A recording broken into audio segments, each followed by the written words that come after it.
America. We were living in the east by the Nile River, living in luxury, enjoying freedom, justice, and equality. We wore silken robes and slippers of gold. We were the wealthiest and the wisest people, I'm told. Now we are the poorest of the poor. Nobody wants us at their door. So my friend, it's easy to tell, white man heaven is a black man hell. Keep the call, y'all. It's easy to tell. White man heaven is a black man hell. So the Honorable Elijah Muhammad said that Master Farad Muhammad said 6 words to us, and these were the 6 most powerful words that he spoke. He said, accept your own and be yourself. Accept your own. The Caucasians who brought our fathers into slavery desired to take us away from our own people, our own culture, our own religion, our own God, our own language.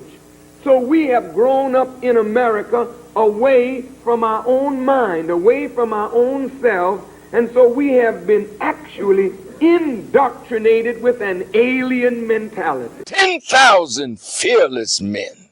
Because we're going to have to challenge the things that are destroying our community. Sure. So this ain't no punk time. This ain't no temple time, mosque time, or church time. All the singing and shouting and preaching is over. Get in them streets now. Block by block. We're going to have to clean it up. The airwaves is not enough. The television screen is not enough. You got to put boots on the ground who are trained and are willing to make the sacrifice of life itself to see our community made a decent place to live. Attention. Drill.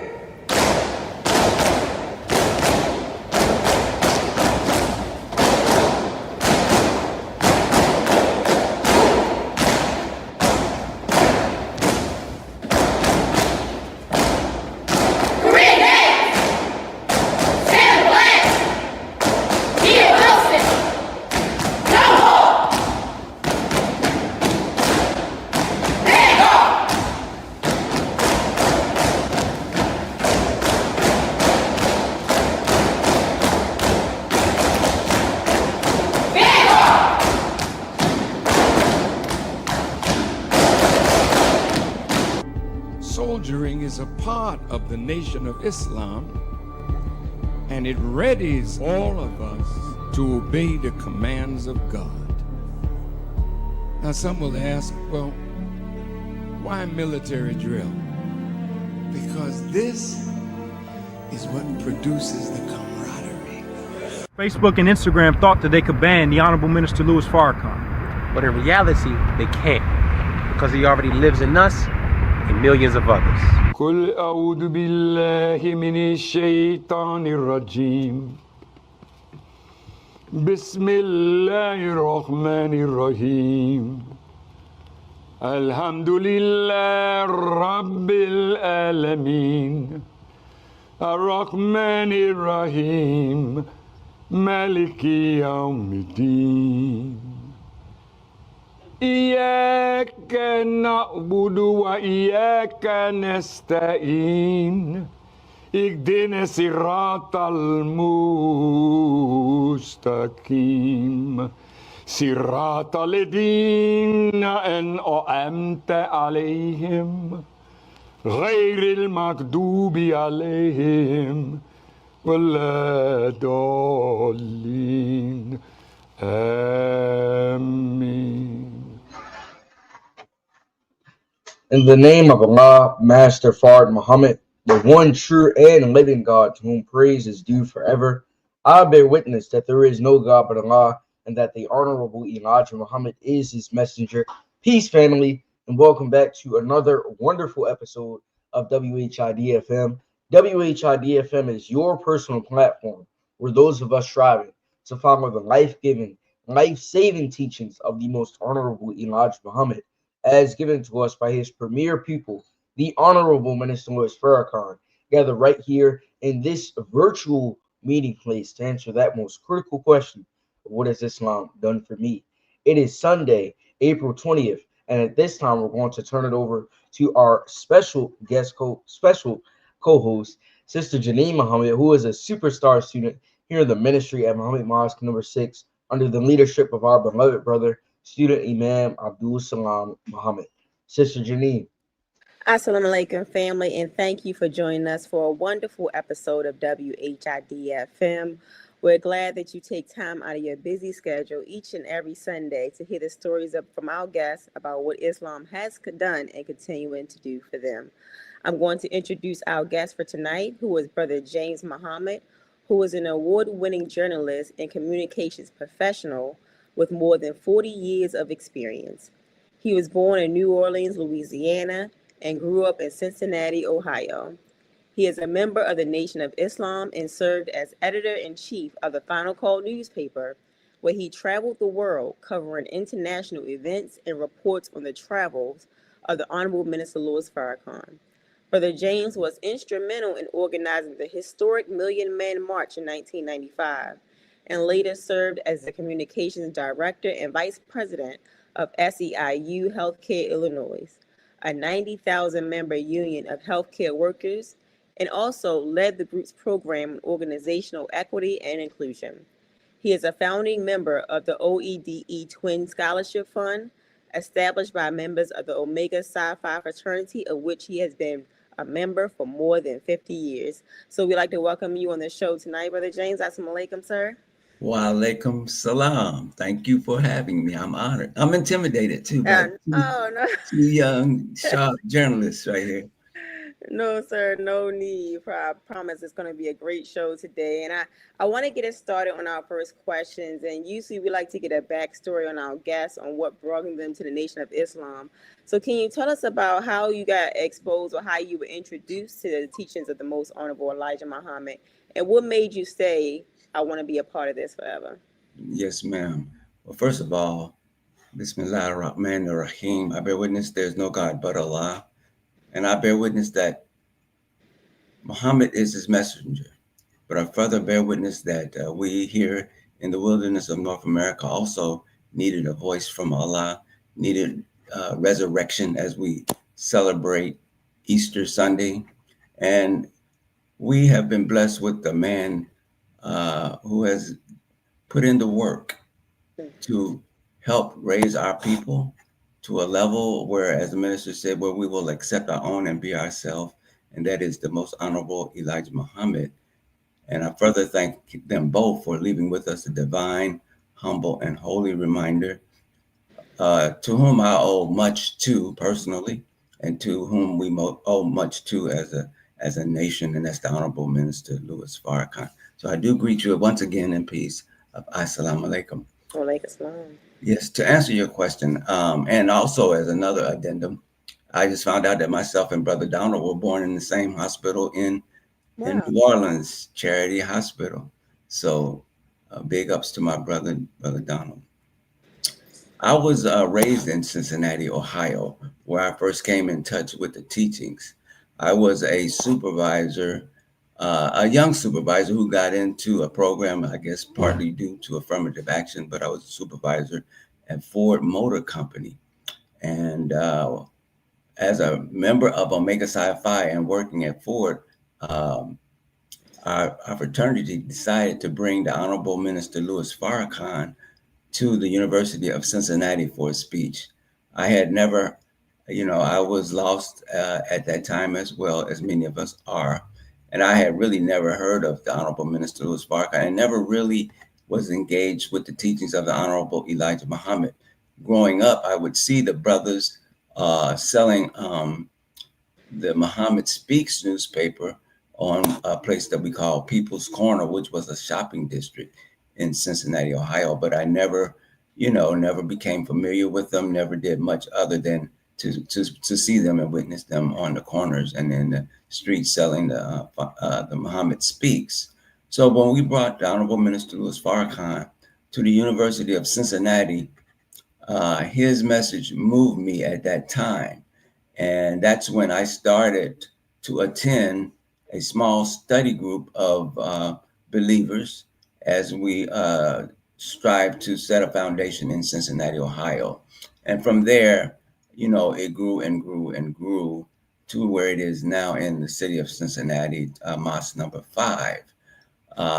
Some of the brothers, well, actually, I would say most of the brothers that we started with me, we all started going to the study group, but I don't really think there are many, maybe one or two, if any.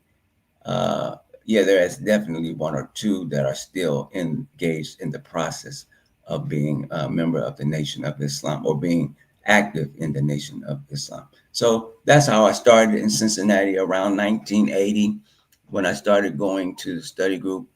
And that's how it started. Wow.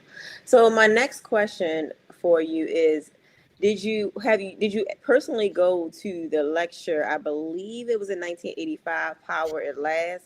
And if so, what was that experience like? Yes, ma'am. Well, that's one of my most memorable occasions. Yes, I did go. We did go as a study group. Back in those days, the study group really, we just formed circles and we read from the books of the Honorable Elijah Muhammad.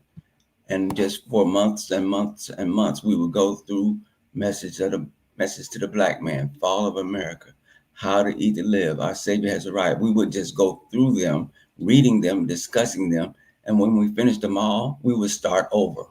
So that's how that started. And as young members in Fruit of Islam, we would travel to wherever the minister was in our region. And New York happened to be close enough that we just jumped into our cars and went to secure the Honorable Minister Louis Farrakhan. As in the nation and the mosque, or in the study group at the time, I was the secretary. So we were a small group. So a lot of times we wore more than one hat, but mostly I wore the hat of the secretary. So we did go to that event in Madison Square Garden. And one memorable thing that comes to my mind that I reflect on often, there were so many people there. And initially I was outside on security on the outside. And out there, the crowd got so big that we had to form our human chain. The FOI had to lock arms and form a human chain around the door and extend as far out as we could. And I remember quite vividly that it was like standing on the beach and wading out into the water, maybe about 10 feet, where you're still standing above the waves, but you can feel the waves moving you back and forth.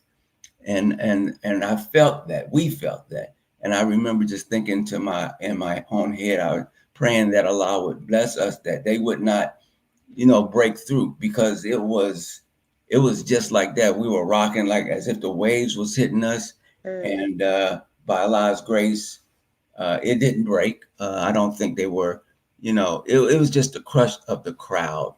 And we were able to hold it. And then, of course, as a secretary, we had secretary. All the secretaries were in the building, so I was able to be in the building once charity was over and have a seat to watch. And I was just amazed by the power of that speech, by that message, and by the visual of the Vanguard and the MGT securing the minister at that event, and the reaction from the crowd. It was thunderous. It was one of the greatest events that I have been blessed to attend in the nation. Wow, praise be to Allah. Yes, I ma'am. like asking that question because that's literally a lecture that I listen to a lot, and to hear the believers' reaction about that day, it was just, It was great the story to hear. These are magnificent, and it was a day to remember. And as a photographer, I was a photographer once I became with the Final Call. But the stories are of people just leaving their cameras and leaving their valuables because they couldn't take them in, and that would have been just knowing that it took you really had to want to get in to throw your camera down and all your valuables. So it was a great event. Great event. Wow, praise be to Allah. And my next question before I turn it over to Brother West, you served as editor-in-chief for the Final Call. Mm-hmm. Now, what was that like traveling the world and covering the events for the minister? If you can touch on like what you've seen, what you may have impressed lasting moments in your mind. What was that like? Yes, ma'am. Well, first of all, I just thank the Honorable Minister Louis Farrakhan from the depths of my heart just for the opportunity to have that opportunity. As a young journalist in Ohio, well, I graduated from school in journalism at Bowling Green State University, and I always had a dream of being a journalist. My personal dream was to be somebody like that might have been like the national correspondent for a paper like the New York Times or something like that. That was my dream, my dream gig, if you will.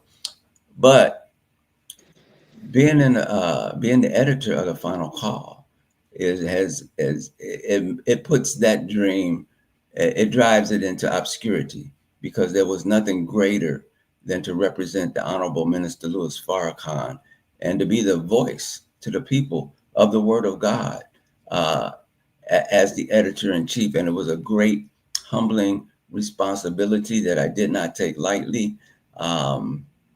It took me, I've experienced things that I would have never, ever, even if I had been with the New York Times, I've experienced things that I would have never done before.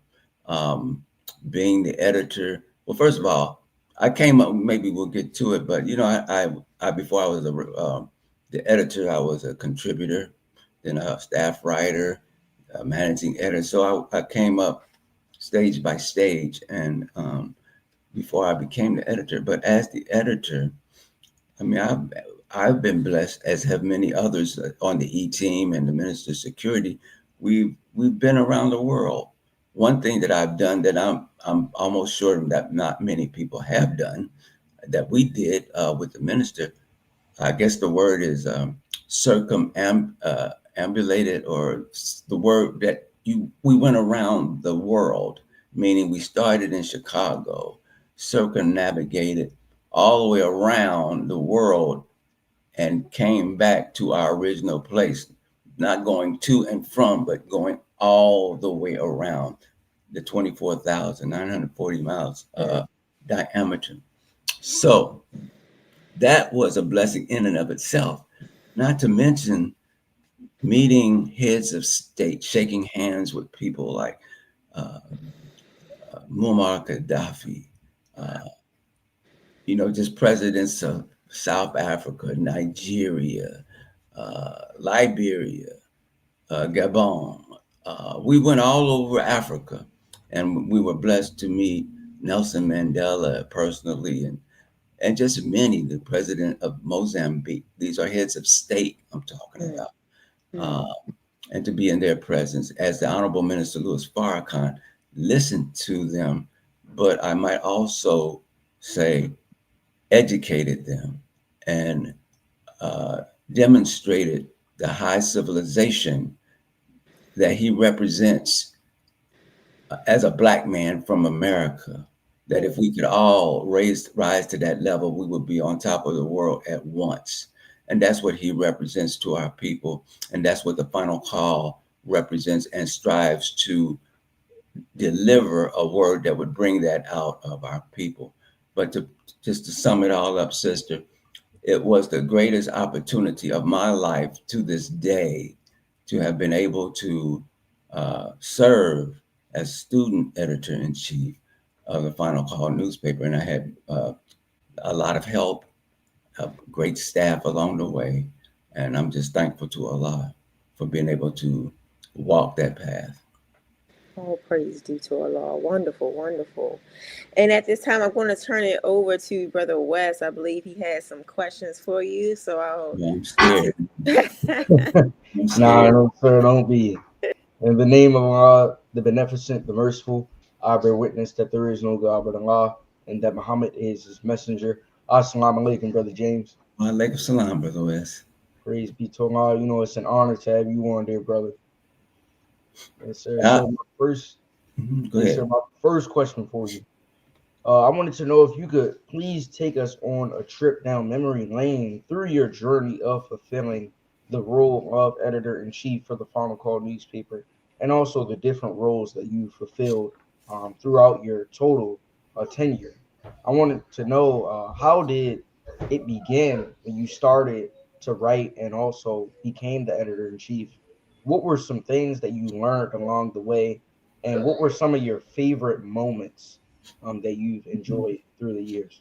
Okay, I'll just take you on a brief journey. Again, growing in Cincinnati, I graduated from college and came back and started work. My very first job was as a editor of a small weekly publication called the Call and Post newspaper. It was a publication that was circulated throughout Ohio. They had editions in Cleveland, I believe Columbus, Cincinnati, and perhaps even Dayton, Ohio. So it was a chain of newspapers. I was the editor of that for about a year, which got my foot in the door of journalism. But at that time, as you know, it didn't pay as well that I had needed at that time. And so the opportunity came where they were giving young Black folks opportunities in management at Ford Motor Company, where they paid a lot more. So I accepted a job there, hoping to at some point, work my way where I could get into their public relations department. That did not work out, but the blessing was while there, that's when our fraternity brought the Honorable Minister Louis Farrakhan to Cincinnati, and that started my journey in the Nation of Islam. So after I left Ford, because there was a layoff, I started working for a publication in Kentucky called the Kentucky Post newspaper, which was a daily newspaper. And then from there, I went to a magazine in Cincinnati. Along the way, the nation's publication, The Final Call, was getting up and started producing more frequently. And a young, great mentor of mine, Brother Abdul Wali Muhammad, was putting the paper out. He had some help. Among them was the great minister Abdul Allah Muhammad.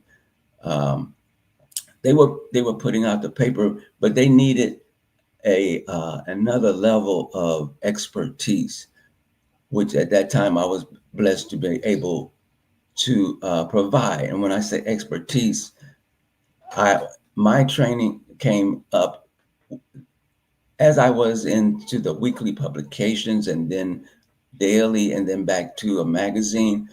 I learned aspects of photography. I always loved photography, so I always had my camera.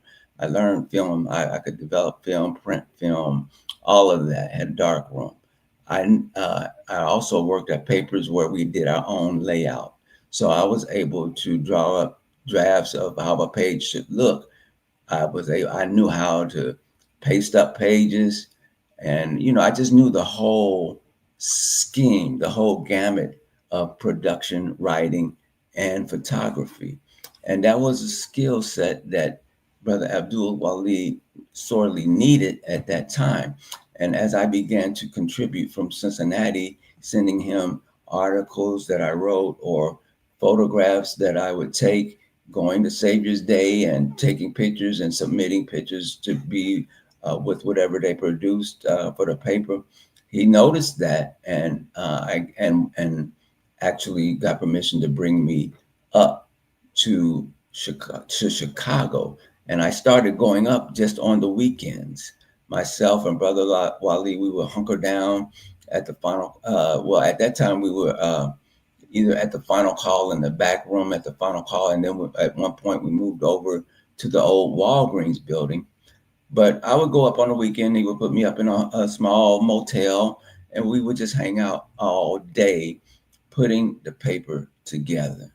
Where I would draw up draft pages. We had help. The great brother Waleed Jack Muhammad was a part of that team at that time. He would do paste up, where I would draw it. We would run out the text, lay in the page, the pictures and everything. But we just did it from nuts to bolts. And that was a skill that I brought up there, that allowed the paper to then produce even more frequently, to where we were monthly. At first, it was every time we can get it out, then monthly, and then bi-weekly, and then at some point we got to weekly. So that's how it all started. And as I said, I was at first a contributor, became a staff writer, became managing editor, and at some point became editor. You can rephrase your question. I don't know if I answered it all, but I'm sure there was a part of it that I missed. Yes, sir. The last part was essentially just covering your favorite moments along the way, and what you would recommend others to take from that journey. Okay. Well, I mean, there were many moments. Of course, again, we were one of probably very few Black publications, for sure, that would send correspondents out of the United States to cover events. I was blessed to go to Brazil with student minister Ishmael. He wasn't student minister at that time. He was just a young brother who was, doing his thing in the nation. And he went with me, and we went down to Brazil to cover the Earth Summit down in Brazil. We went when AIDS was breaking out pretty significantly down in, I think it was called down in Florida, Glades, Florida, somewhere. But we traveled throughout the country just covering the news. We sent correspondents up to when Sister Shabazz they tried to trap her with the CIA, or the FBI tried to say that she wanted to plot to kill the minister. We were sending folks up to cover that. So there's been many events going to Africa. Myself, the minister sent me to cover when there was the war in Liberia, where we were in Ghana, but we were able to go over into Liberia with a team of folks that went over. So there were many, and of course, traveling with the minister. You may have heard this story. When he went on a world tour, which I was blessed to be on, we were in, I think it was Iran, in Combs, one of those small towns in Iran, and he was speaking to the students there. I think he mentioned this not too long ago, or maybe I was listening to it on one of the videos. But we were there. I was there, and they loved the minister so much that when he was leaving, he could hardly get out. The students were crushing so hard that glass was breaking, and I remember Reverend Al Sampson was among us on that journey, and you could hear him saying, "Don't hurt the minister, don't hurt the minister." Well, and they weren't trying to hurt him; they just wanted to touch him. I also remember the minister was in Iran. He was the only, I believe, and it maybe still this stands true today, the only outsider that was blessed or able to address the millions of Iranians who come out for their, I guess it's called revolution anniversary, where there's just literally, it was like a 1,000,000-man march or bigger, where there were just millions of people, and he had the honor, and I think he was the only one ever, and if not the only one, certainly one of a very few that have been outsider who was blessed to address the Iranian people at their celebration. So, I mean, brother, it's just been a blessing, man, a blessing that I will treasure. And the only thing I wish I would have had a diary, man, of all of those events that we were able and blessed to witness, it would be something that I wish I would have done. Yes, sir. Well, thank you for sharing some of the memories that you have on hand. Always enjoy hearing stories like that. So, next, Brother James, I wanted to know why do you believe journalism is such an important outlet for the Black community to have when it's done properly? When we look at publications like the Crisis Magazine, the Chicago Tribune, these newspapers and outlets of journalism that have been around for so long are very praised. But I wanted to know, how does that contribute to the role of the Final Call newspaper and why it is so important to our nation and also so influential to just Black culture in general? Yes, sir. Well, I would say one thing you have to remember is whenever your enemy attacks you, first thing you're going to do is go after your forms of communication to shut them down so that there's no way for leadership or even for the community to communicate. Um, so when they, for example, when the enemy comes for us, which he has to do, because the minister is God's man and Satan is God's enemy. So the first thing they're going to do is try to shut down the radio broadcast. As they have tried to ban the minister from the various social media platforms, and as they will have to come after the Final Call newspaper and other forms of communication in order for them to if not silence us, but to control the narrative that the people get. That's number one, because the forms of communication inform our people. If you look at, social media is a form of communication, but if you look at what is being served up on social media, it's not the best representation that should be presented for our people. It's not necessarily informative. It's entertainment, and it's not necessarily the best forms of entertainment. So when you digest the things that we're digesting, especially those things that are not appropriate, it tends to normalize those things in our lives. And the more of it that we see, the more that we think that's normal to do. And as you witness what's going on and now on the various TV shows, how they're changing so many things that you, back in the day, as we say, you wouldn't have thought that those kinds of things would be seen on television or read in print or on social media. So that's how the enemy controls the masses, by giving images and narratives that serves the enemy Satan's needs by causing people, the masses of people, especially our people, to focus on the lower self as opposed to the higher self, the lower nature as opposed to the higher nature. So that's how you enslave people. That's how you make people think, okay, instead of working for self, let's go get a job. Or when a holiday comes, instead of doing something constructive, let's go out and party and, buy all the liquor we can and celebrate. And I'm not saying that to put down anybody, because a lot of us was taught that, man, damn, I did it myself. So, but once you get a higher knowledge, you start to act on a higher level. And so that's why this program asks the most important question for Muslims is, what has Islam done for you, for me? I mean, it's done so much. I'm a totally different person in my thinking than I was 40, 50 years ago. All praises due to Allah. I appreciate your answer. And next, I know you touched on this a little bit earlier, but I wanted to know specifically, how has being an FOI and member of the Nation of Islam in general benefited or affected your career over the years?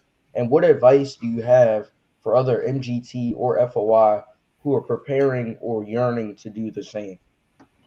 Well, first of all, for others who are striving to do the same, I say keep your eye on the minister.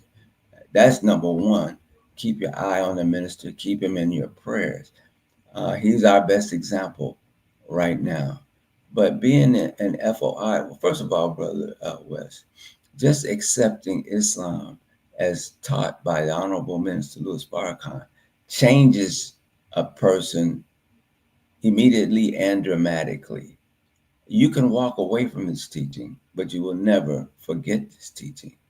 It will always come back to you because when you deviate, you will always be reminded, see, Muhammad taught you about that.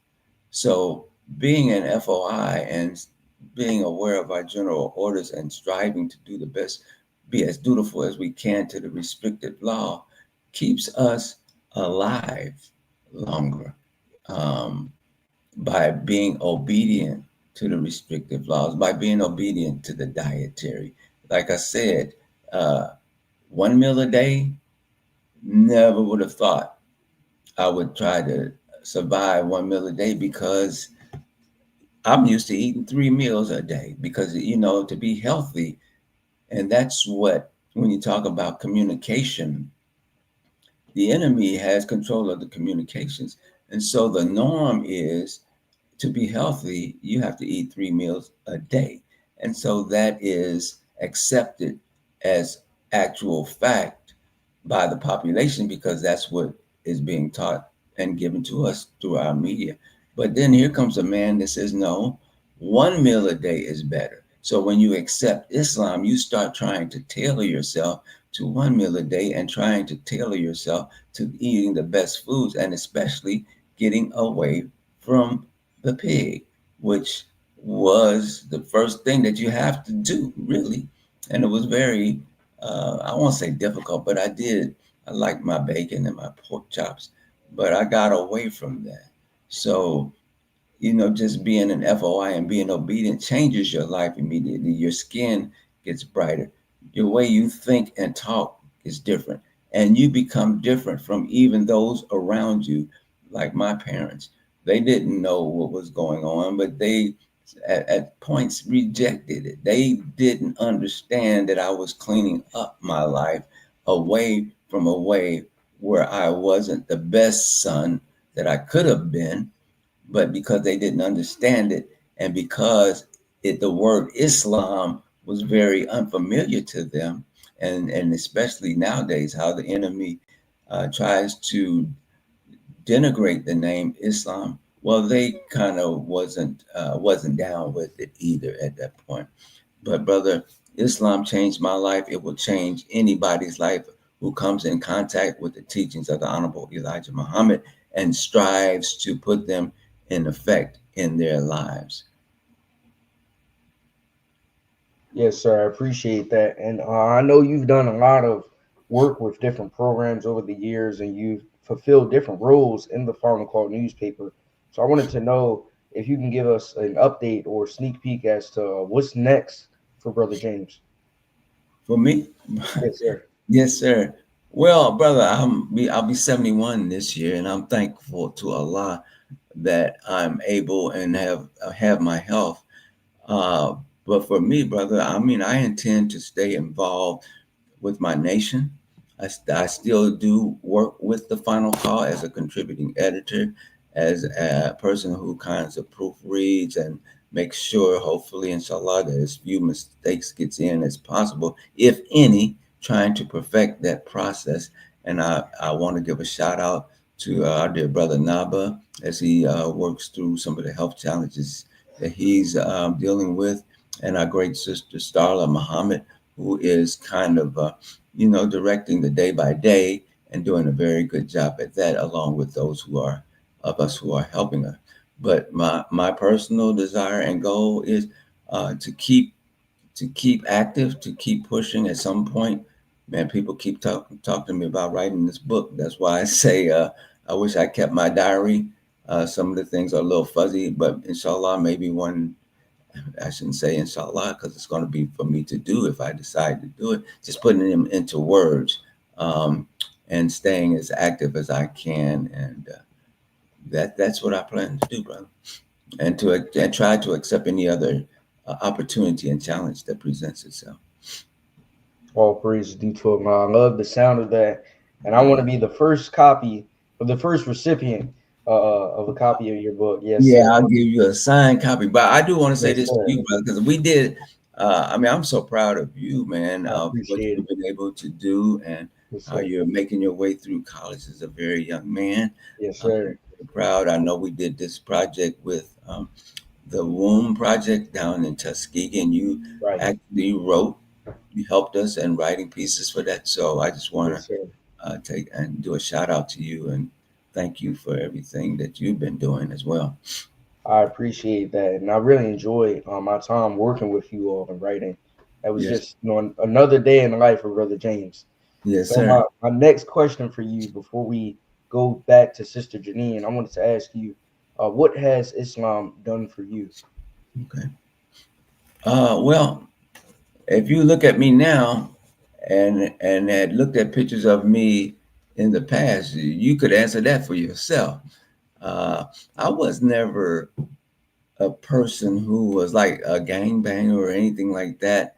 Um, my nature has always been to try to be helpful to people, but I definitely was not always the best that I could be.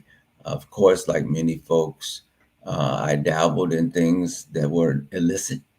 In terms of the drug use, I was not as respectful to our females as I should have been, and in terms of just being, you know, playing with them as opposed to being a gentleman, which is, at that age is and coming in that world, it's very difficult.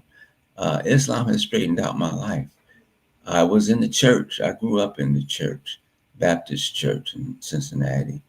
Um, and I never accepted the things that were presented to me. I really never got with the piece where, after you die, you're going to go up into the sky and in the by and by. And, I could never really accept that because it just didn't seem like that was possible.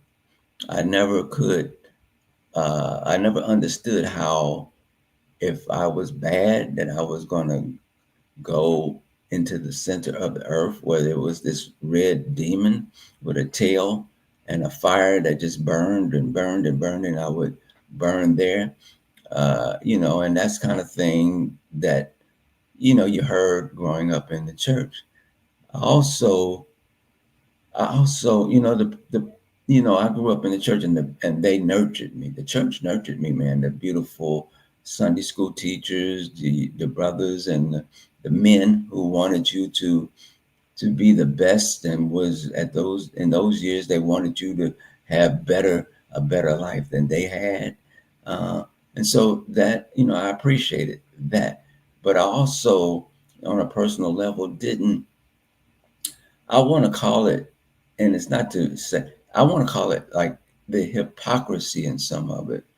That even, I guess, even in Islam, there's that as well. But for me at that time, I couldn't accept the fact that I could be in church on Sunday and then drinking with my usher buddy, he was older, and some of them were older, but doing things like that the next day. That just didn't compute. And so when I started hearing the teachings of the Honorable Elijah Muhammad, it just reinforced my nature. It reinforced me. It made me feel prouder of myself as being a black man than I had in the church, because it kind of stressed that more so than the church did. It just stressed dignity more so. It didn't necessarily, it just stressed that. And so I felt better hearing that, and then getting deeper into the teachings, uh, opened my eyes to a lot of things. And then when they started talking about that, now you don't go up into heaven after you die, you actually, when you're dead, you're gone.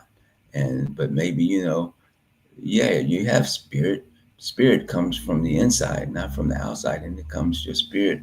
I'm expressing my spirit right now. And that's to say that, I wanted to be a righteous person, and that tapped into that. And that's what I've been striving to develop. And now, even as, the minister teaches so brilliantly, so stage by stage by stage, you begin to become a better person if you're striving hard enough. But then when you get into the study guides, that's a whole different level, because it really drives home to you individually and personally in a more of a way than even, you reading the books or having a conversation or listening to the lecture. But in those study guides, the minister's words and the questions that are asked, and the small tables of discussion that happen, I always say to myself, when I do go to study group, which I try to do as often as I can, I'm convicted, because everything I do that I know I shouldn't be done, it comes up right there in those study groups, and I just leave having to do better. And that's what Islam has done for me, has made me want to do better and to be more of a help to our people, but not only our people, to humanity in general, because that's what I see the minister. He's a savior to the human family, brother. Yes, sir. Thank you for that wonderful answer and for answering some of my questions for me tonight. And with that, we'll turn it back over to you, Sister Janine. Thank you, Brother West. My next question for you, Brother James, is what do you think the role social media plays, if any, in modern journalism? Do you feel like it kind of corrupts modern journalism, or does it help in a way? Right, right. Well, and one thing that Donald Trump says that has a kernel of truth in it, and he likes to use it, but not for the benefit of him. He uses it for the benefit of himself. He uses this term fake news. Hmm. Well, in a way, we can say, yeah, well, the news has been fake all this time with regard to the minister, because it has lied on the minister. So if he means that the media can be used to lie on a good person, and I can agree, yeah, fake news does exist, because the motive of the editors, maybe not even the writers, but the writers and the editors, but it's definitely the editors, is not to create a narrative that is a true narrative, especially of those who they disagree with or who they have targeted as an enemy. So they create fake narratives. They create untruths. In that sense, okay, yeah. And so the social media has been used to create mischief today, right now. You have posts that are totally fake, that especially with the advent of artificial intelligence, is a very dangerous time, because you could be looking at me right now, and you could have my image and my voice, but this whole presentation could be something that was manufactured through AI and other means, and people will walk away thinking that they just heard James, Muhammad, and Wesley and Janine on a broadcast.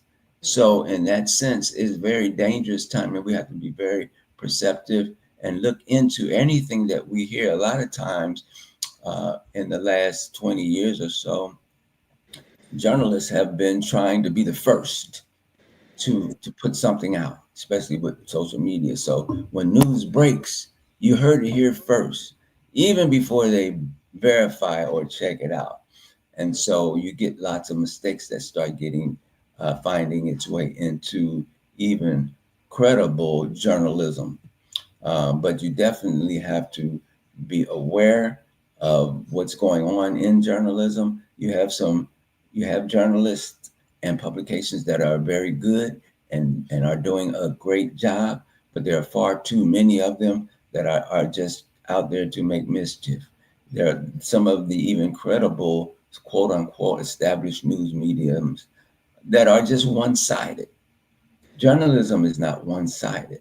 So you get the quote unquote Fox Newses where you think it's news, but it's really a one-sided narrative. And even the MSNBCs that are kind of more so one-sided.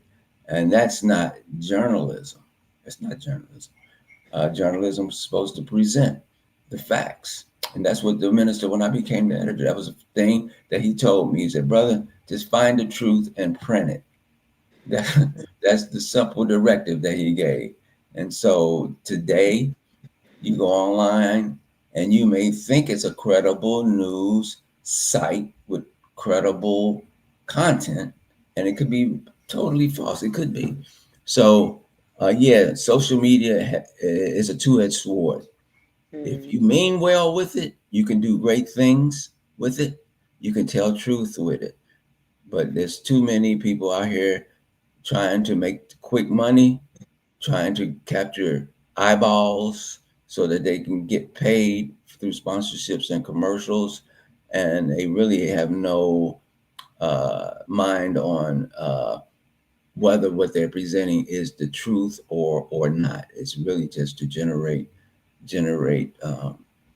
content and eyeballs. So hopefully that answered your question. Yes, sir, absolutely. And my follow-up question to that is, what do you think is some of the biggest challenges that Black journalists face today, and what advice would you give them in today's climate of journalism? Yeah, first of all, journalism is under attack from the White House on down. That's number one. Even today, you see the president trying to defund established media institutions because he feels that they don't give a conservative perspective, even when what many of them do does give a balanced view. Sometimes I think, well, you're saying it doesn't give a conservative perspective because it doesn't agree with your view, but it shouldn't have to agree with your view to be a credible news organization. So, for Black journalists, number one, as you get out of college, you're going looking for a job. Well, those jobs aren't as plentiful as they used to be.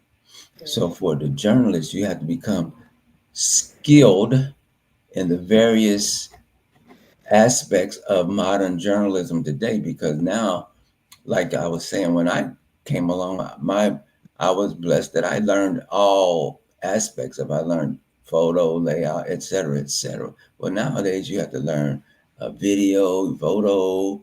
You got to learn how to do all the things that social media entails. You can't necessarily be just a great writer.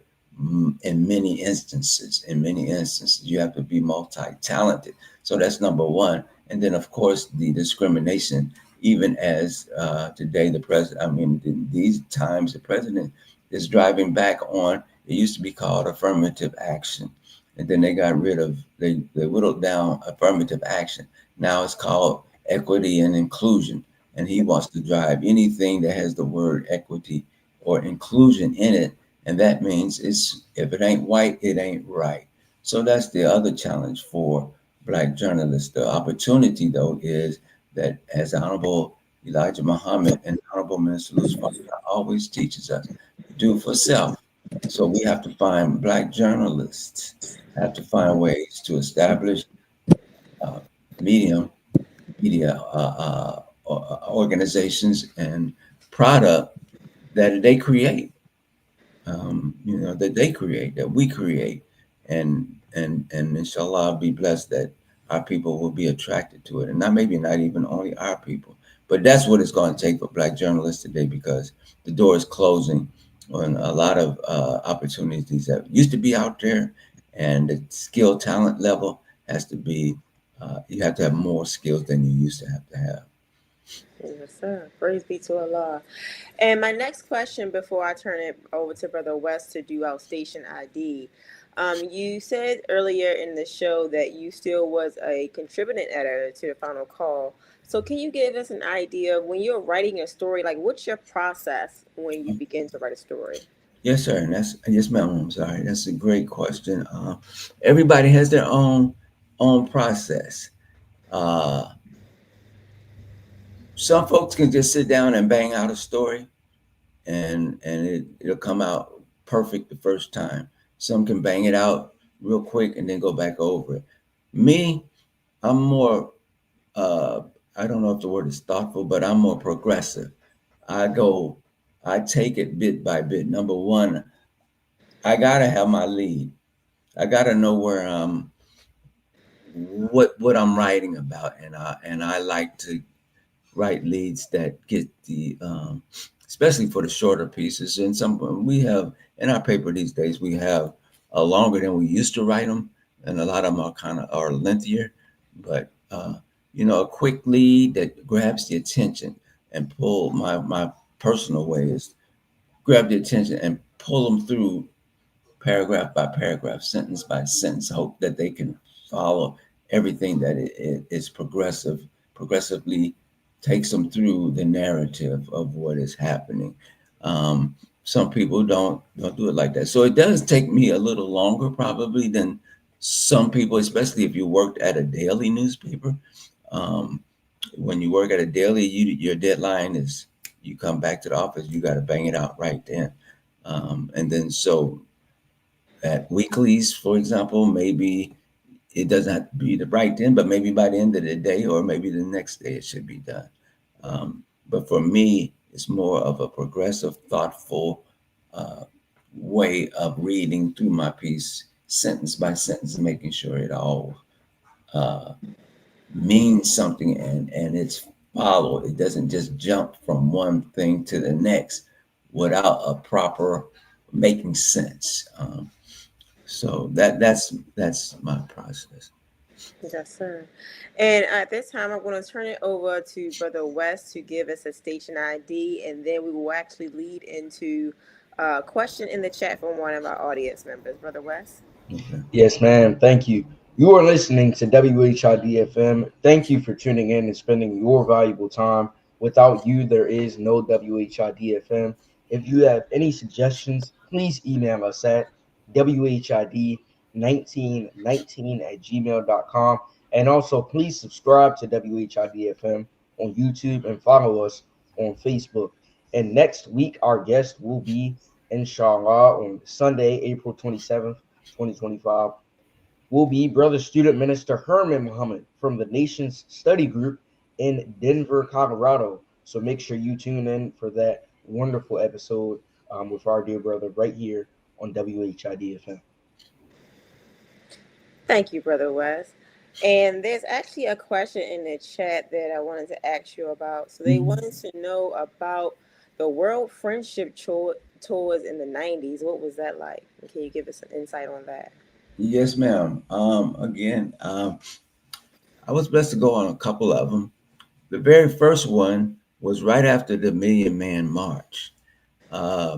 After the 2 million men showed up, the minister wanted to take that message of atonement, reconciliation, and responsibility around the world, because as we see even today, those characteristics are needed today. Atonement is needed today everywhere. So he set out from, I think it was January through toward the end of February that we were gone. The enemy, again, this goes back to journalists and the narratives that journalists present and how the enemy uses his media to create mischief.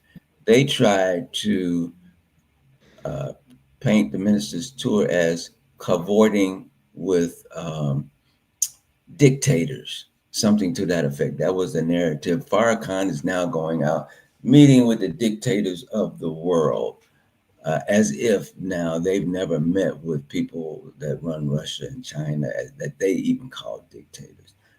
But that wasn't the minister's goal. That wasn't his goal. His goal was to take this message, which he did, to many, maybe 26 countries or so, sat down with the heads of state. So it was, I mean, like I said, it was one of the greatest moments of my life. I remember on those tours, he was greeted like a head of state. I mean, like as a head of state, where the dignitaries would even come out to greet him, accept him into their homes. I just remember everywhere he went, he was just giving gifts, and some of them he's shown doing some of the Savior's Day, the robe that a great religious scholar in Mecca gave him.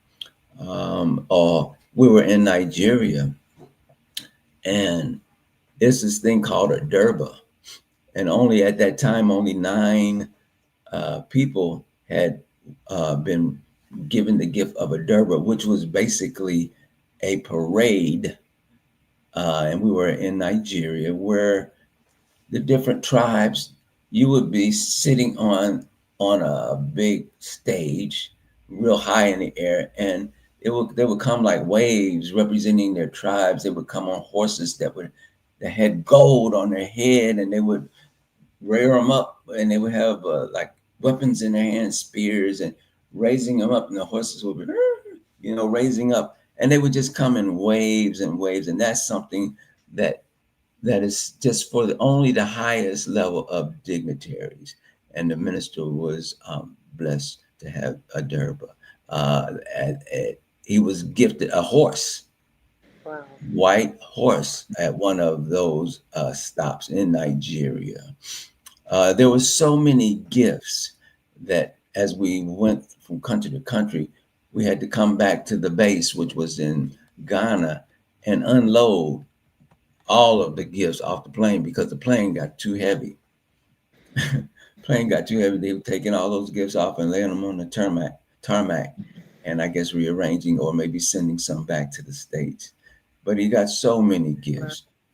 He had private meetings with dignitaries where they talked about peace, atonement, reconciliation. Again, and we went to Turkey, and we went all over Africa, some of the Middle East. And then there was a second tour where we went to the Caribbean and to South America. That also where he met with Fidel Castro, one of the several times that I know that he met with Fidel Castro. We went to the islands of Tobago and Trinidad. We went to Suriname and Guyana, all into South America. So, and everywhere we went, he was received at the airports with parades, with people, gifts, all of that. And it was just something I will never witness again. Wow. Praise be to Allah. That's a wonderful memory to have in your mental.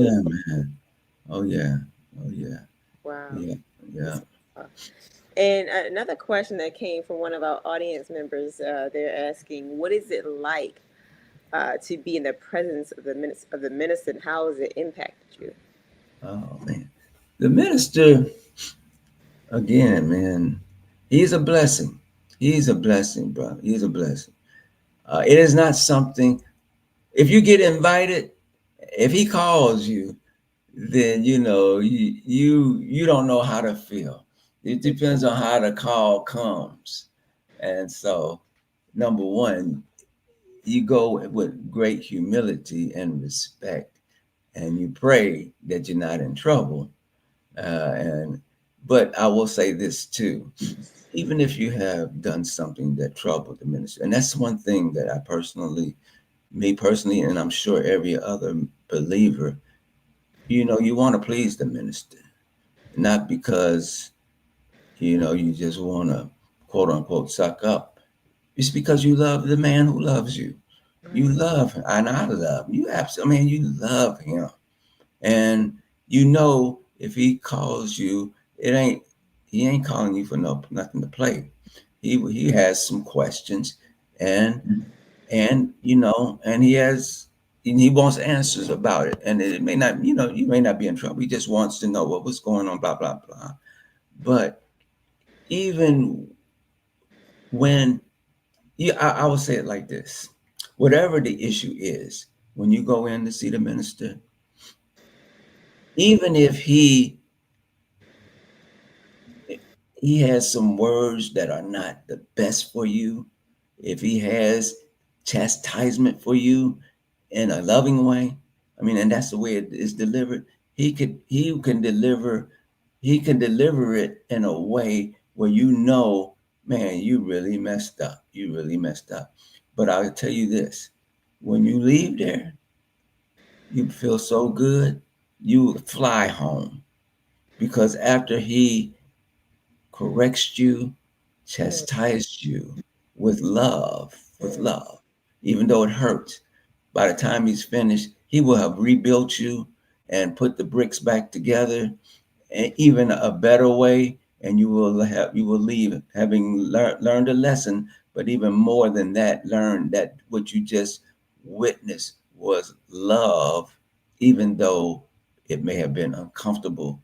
But when you left, you felt like, you could run home shouting hallelujah, because he didn't leave you down there. He brought you back up higher than where you were before you came. And that's what it was like sitting with the minister. The minister, man, I remember times when we would just interview the minister, even his voice, you could feel the control he has over his voice from his, from the abdomen up, because the words can come out so forcefully. You can feel them, you can feel it. And especially if he gets passionate, it ain't like he's shouting, but the resonance in the voice just hits you, and you can you can feel it, man. But the main thing is the love that you feel in his presence, and he's very, love it when he's laughing, and I mean, you just endeared to his laughter, his spirit. Praise be to Allah. It's such a beautiful memory to have, especially for like people who, well, most people haven't been we've been in the presence of the minister, but not in like a close vicinity where we get a chance for him to talk to us personally or feel his energy directly. So we live vicariously through those that have. So we definitely appreciate it.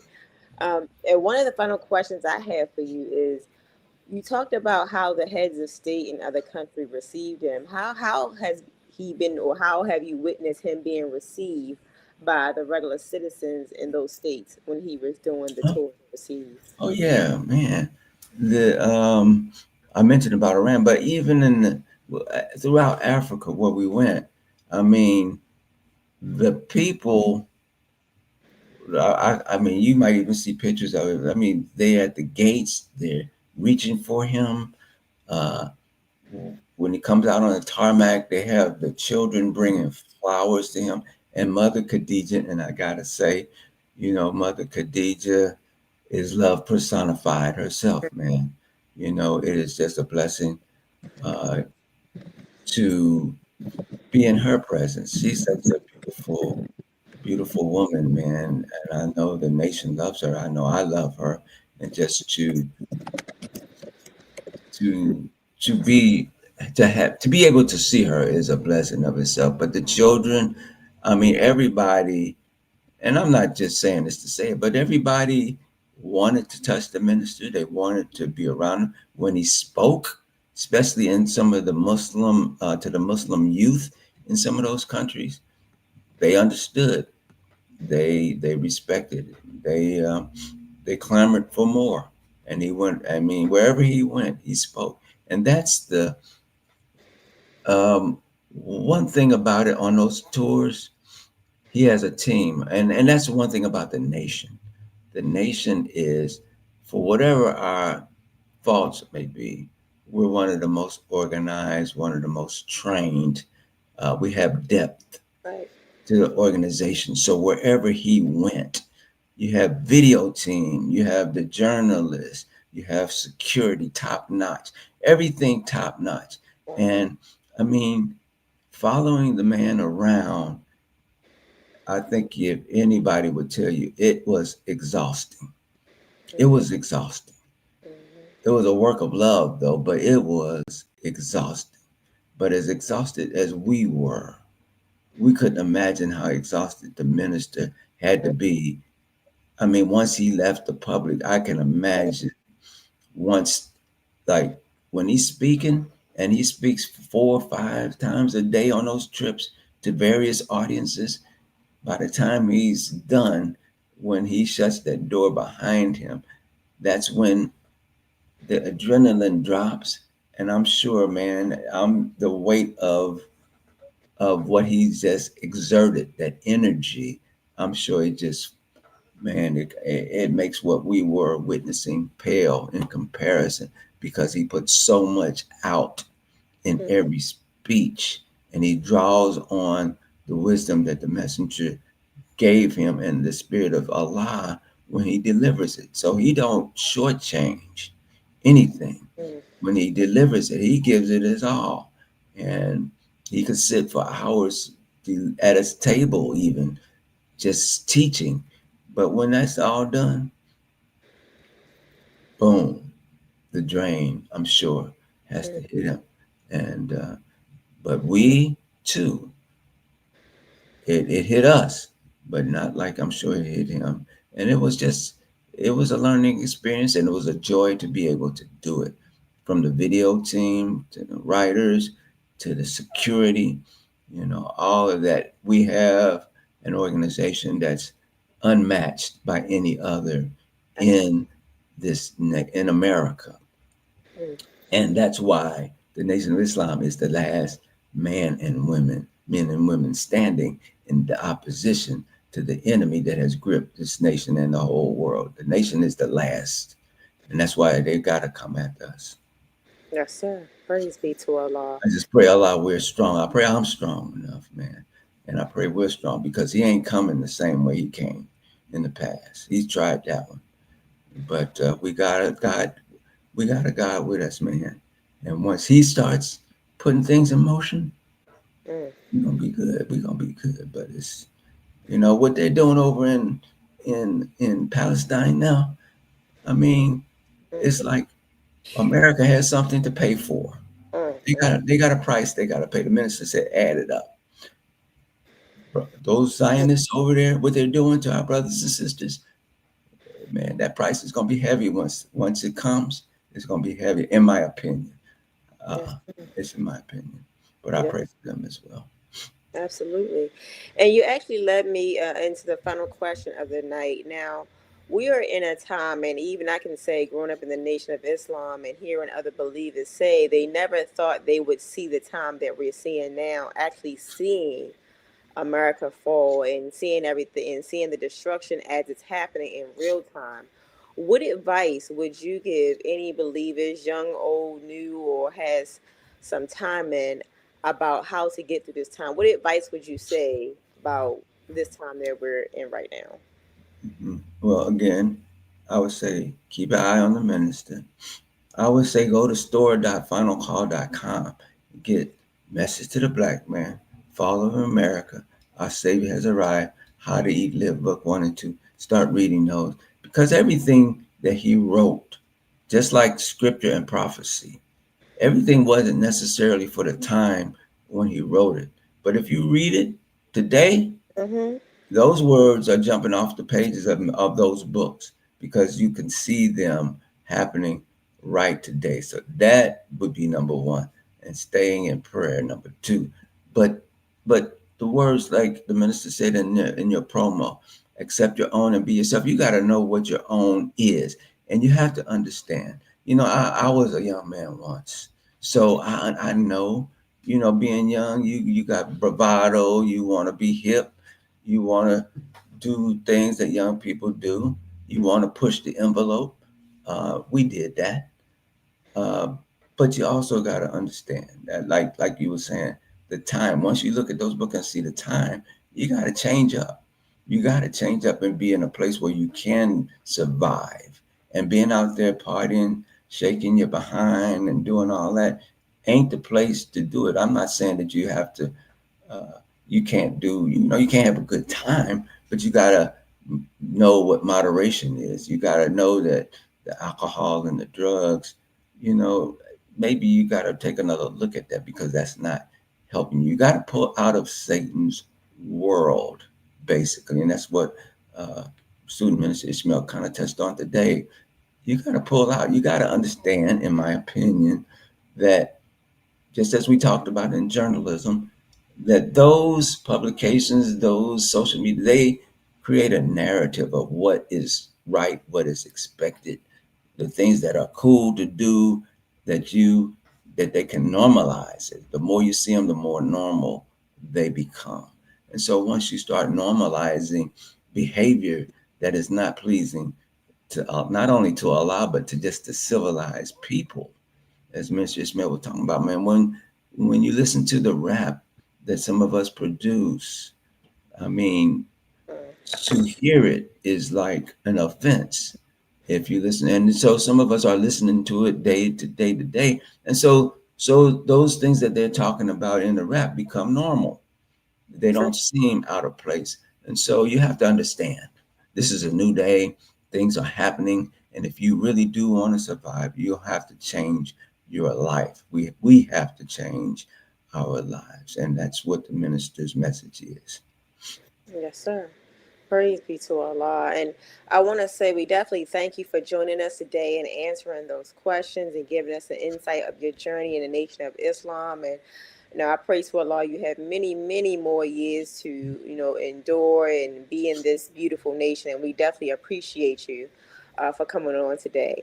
And family, before we close out, we just have a few announcements for our audience members. If you like what you heard today, and I'm sure you have, you're invited to study with the Nation of Islam to learn the teachings of the Most Honorable Elijah Muhammad as taught by his chief helper, the Honorable Minister Louis Farrakhan, by going to NOI.org, where you can listen to weekly webcasts we have on Sunday from various various student ministers. You can go to www.noi.org/go study to learn about the Nation of Islam. We have different lectures that you can listen to as well. And Final Call Radio, download it on all your devices. Take it with you on the go, especially if you're going to work, going to school. Like Brother James was saying, we don't need the radio in our ear. All we have to do is have the Honorable Minister Louis Farrakhan in our ear 24/7, especially as we see all the affairs in this world and everything that is going down. Speaking of Final Call, you see the cover right there, Relentless Savagery and Slaughter. If you want to know what's really going on and you want to see the truth, read the truth, get the Final Call newspaper. You can actually get it from one of our brothers on the street. You can get a digital subscription by going to the Final Call online. Also, don't forget about our brothers and sisters that are behind bars, because this will help them as well. Because as we know, they can lock them up physically, but they cannot lock up their mind. And last but not least, if you want a book that greatly empowers your child and showcases their self-worth, look no further than I Never Knew I'm All That, Book 1. This book was written by our host, Brother Donald Muhammad. This book affirms your child's needs and gives your children something positive to read, because there's so much negativity out there. So get I Never Knew I'm All That, and you can get that on Amazon.com. And on Sundays in Richmond, Virginia, you can go to Muhammad Mosque number 24 to hear the reality of God delivered by student minister Tracy Muhammad, who is a local representative of the Honorable Minister Louis Farrakhan. You can see them at 801 Prince Hall Drive in Richmond, Virginia at 11 a.m. And also here in Baltimore, if you're here in Baltimore as well, you can visit Muhammad Mosque number 6, where we're meeting now at 2801 North Euclid Street, Baltimore, Maryland 21216, before we go back home to our mosque. So definitely visit us and listen to these beautiful teachings and learn more and start the process, so that way you can change your life today. So with that, I will turn it over to Brother Wesley Muhammad, who will give us our Muhammad moment, and then we will close out in prayer. Brother Wesley? Yes, ma'am. In the name of Allah, the Beneficent, the Merciful, I bear witness that there is no God but Allah, and I bear witness that Muhammad is his messenger. I would like to greet our viewing and listening audience with the greeting words of peace of Assalamu alaikum. We want to again thank Brother James Muhammad for coming on and bearing witness to what Islam has done and continue to do for him In his testimony was a beautiful dialogue and conversation with our brother. And inshallah, we can have him back on to be able to share more of his journey and the lessons that he's learned along the way. We also want to thank our host, Brother Donald Muhammad, for putting together this platform of WHID-FM. And we want to thank Sister Cynthia Muhammad for all that she does behind the scenes and supporting her husband and making this platform successful. We want to thank Brother Wes and Sister Janine for co-hosting today and asking those illuminating questions that presented an opportunity for Brother James Muhammad to provide those illuminating answers as well for us and our audience as well. We want to thank our viewing audience for supporting us week after week and being able to like and share and be able to learn something and also provide their questions that our guests can ask as well that adds more to the conversation. So we thank you as well. Tonight's Muhammad moment is from the Honorable Minister Louis Farrakhan's lecture entitled, "He Makes All Things New." This was delivered August 8th, 1984 at the Final Call Administration Building in Chicago, Illinois. You can get this lecture and many lectures by the Honorable Minister Louis Farrakhan, as well as the books of the Most Honorable Elijah Muhammad at store.finalcall.com. So be sure to check out store.final.com and get more of these life-giving teachings of the Most Honorable Elijah Muhammad as taught and demonstrated by the Honorable Minister Louis Farrakhan. So let us enjoy tonight's Muhammad moment. Oh, yeah. You all got it. Look, the Bible teaches, "Be ye not conformed to this world." Right? Well, that's an instruction by Paul, isn't it? Have we obeyed the instruction? Are not we conformed? Haven't we conformed to the styles, the ways, the folk ways, the mores, the culture of this world? Most of us have. Most of us have. Most black people, poor us, we are so conformed to this world's way of civilization that we're just like them. It's hard to distinguish us from white people, except by skin color. That's why Jesus gives you the parable of the wheat and the tare. Because wheat and tare look just alike while they're growing. And in the final stage of growth, the wheat manifests and bears a fruit. Is that right? Is that correct? Well, why does Jesus give us this kind of picture? Us and white folks growing right here together. You can't discern us from them by actions. You can't say white folks is evil, black folks are good. Let's be truthful. You good by nature. We're not dealing with your nature now. You're all right by nature. You're righteous by nature. But what are our actions? Our actions are not good, are they, brothers and sisters? Tell the truth. Are they good? Do we lie? Well, is there going to be liars in God's kingdom? The book says not. Do we steal? Do we cheat?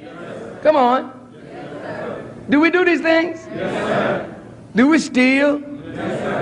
Do we commit fornication? You don't have to answer loud. Do we commit adultery? Do we commit murder? Just look at the things that we do that God disapproves of. Well, white folk do the same thing. Do we get involved in freakishness? Huh? Come on. Do we commit incest? Do fathers take off their daughters, black fathers? Take off little black girls that they're their own children? Are we guilty of sex abuse of our children? Huh? Are we guilty of homosexuality? Well, look, if heaven was here today, I mean, who could get in? I mean, let's be real. Now, some self-righteous person in here said, I can make it. I don't do none of those things. I'm clean, holy, pure.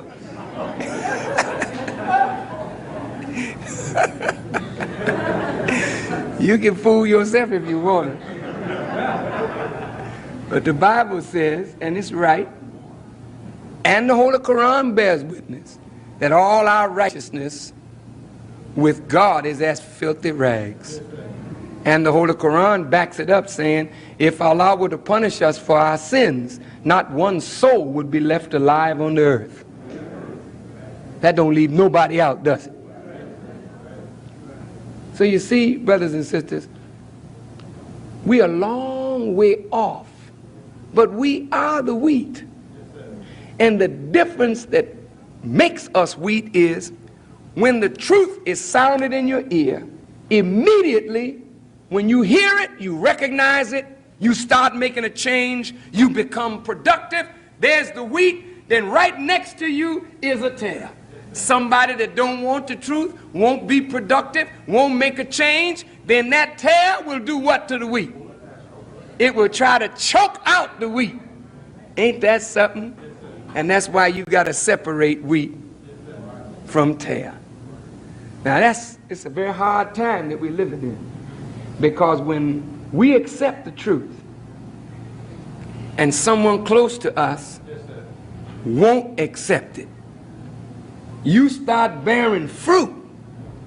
Then the one that's sleeping in the bed next to you or a close friend of yours try to choke out the light of the truth that has just entered your mind. Then you have to make a decision. Which is more fruitful? For you to be with a person that will strangle the life of truth in you, or will you separate from that person to sustain the life, the new life of truth that you have found? So, brothers and sisters, today the white man is playing a terrible, terrible mind game. The suggestions that he's dropping in our minds, brothers and sisters, they are horrible. Sometimes you don't even know where the thoughts come from. All praises due to Allah. With that, we'll close on prayer. Attention prayer. Bismillah ar-Rahman ar-Rahim. Alhamdulillah Rabbil Alameen. Ar-Rahman ar-Rahim. Maliki Yawmiddin. إياك نعبد وإياك نستعين اهدنا الصراط المستقيم صراط الذين أنعمت عليهم غير المغضوب عليهم ولا الضالين آمين. Assalamu alaikum, family.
We have been that